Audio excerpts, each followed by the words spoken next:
Okay, here's how it works. First, a wind turbine blade works sort of like an airplane wing. Blowing air passes around both sides of the blade. The shape of the blade causes the air pressure to be uneven, higher on one side of the blade and lower on the other. And that's what makes it spin. The uneven pressure causes the blades to spin around the center of the turbine.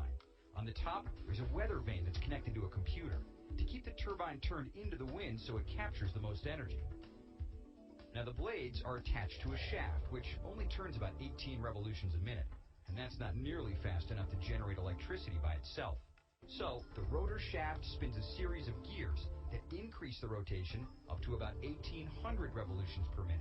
And at that speed, the generator can produce a lot of electricity. At the higher level is collected in the forebay. It flows through the plant intake into a pipe called a penstock, which carries it down to a turbine water wheel at the lower water level. The water pressure increases as it flows down the penstock.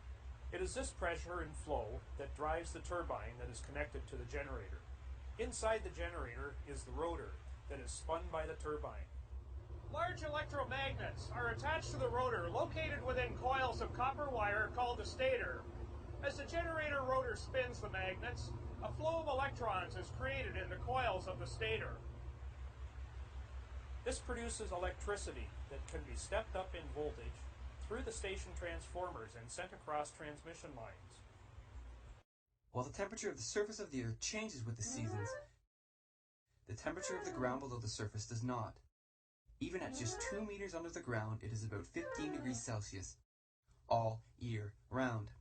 Geothermal takes advantage of this consistent temperature and uses it to heat homes. So how does it work?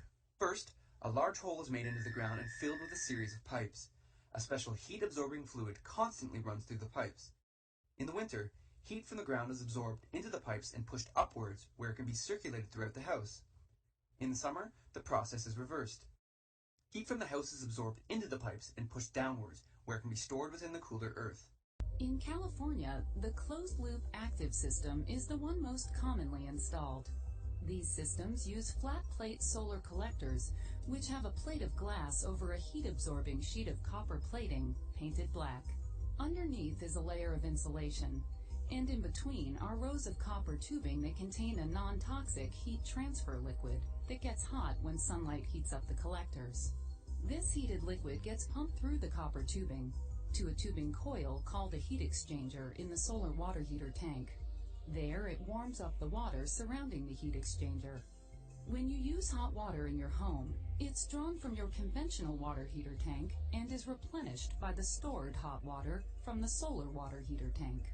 A mixing valve adds cold water if needed to ensure that the hot water is always delivered at a safe temperature. Cold water is pulled into the solar tank to replace the hot water sent to the conventional tank. Once cooled, the heat transfer liquid is pumped back to the flat plate collectors for reheating as the water heating cycle repeats itself. At night or on rainy days when the solar collectors absorb less heat, the conventional water heater will supply your home with hot water. The solar panel uses photons from the sun to create electricity. Let's take a closer look at this nanoscopic process, which enables us to harness electricity from the sun. The top and bottom layers are protective glass with conducting coatings. Electricity in the form of electrons flows in and out of these conductive coatings while the electrical production process happens in the middle layers. To understand what goes on in these middle layers, we need to zoom in to the molecular level. A photon strikes a dye molecule absorbed on the surface of the TiO2, causing an excited state which releases an electron into the TiO2 that exits through the conductive layer. The electron does its work and returns to the cell via the bottom conductive layer.